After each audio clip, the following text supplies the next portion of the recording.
ಇಂದು ಪ್ರಿಯ ವಿಠ್ಠಲ್ ಭಂಡಾರಿಯವರ ಜನ್ಮದಿನ.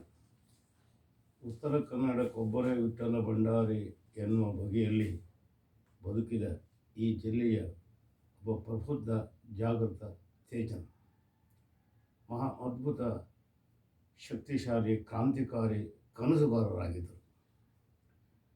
ಪ್ರೀತಿ ಪದಗಳ ಪಯಣದಲ್ಲಿ ಉತ್ಸಾಹದಿಂದ ಸಾಗಿ ಬಂದು ಇನ್ನೂ ಬೇಕೆಂಬಾಗಲೇ ನಮ್ಮನ್ನು ಅಗಲಿದರು. ಅವರು ನಮ್ಮ ಹೃದಯದಲ್ಲಿ ಶಾಶ್ವತವಾಗಿ ಇದ್ದೇ ಇರುತ್ತಾರೆ ಎಂದು ನಾನು ಭರವಸೆ ಕೊಡುತ್ತೇನೆ. ಅವರ ಆಶಯ ಆದರ್ಶಗಳನ್ನು ಈಡೇರಿಸಲು, ಅವರ ಕನಸುಗಳನ್ನು ನನಸಾಗಿಸಲು ಅವರ ಸ್ನೇಹಿತರು, ಅಭಿಮಾನಿಗಳು, ಪ್ರಜ್ಞಾವಂತರು ಹಾಗೂ ನಾವೆಲ್ಲರೂ ಕೂಡ ಕಾರ್ಯಪ್ರವೃತ್ತರಾಗಬೇಕಾದ ಅವಶ್ಯಕತೆ ಇದೆ.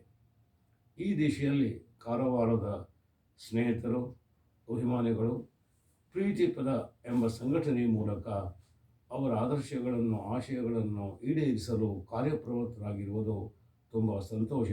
ಅದಕ್ಕಾಗಿ ಅವರನ್ನು ಹೃತ್ಪೂರ್ವಕವಾಗಿ ಅಭಿನಂದಿಸುತ್ತೇನೆ ಮತ್ತು ನಿಮ್ಮ ಜೊತೆ ನಾನು ಯಾವಾಗಲೂ ಇರುತ್ತೇನೆಂದು ಭರವಸೆ ನೀಡುತ್ತೇನೆ. ಪ್ರಿಯ ವಿಠ್ಠಲ ಭಂಡಾರಿ ಅವರ ಹೆಸರು ಶಾಶ್ವತವಾಗಿರಲಿ ಎಂದು ಹಾರೈಸುತ್ತೇನೆ.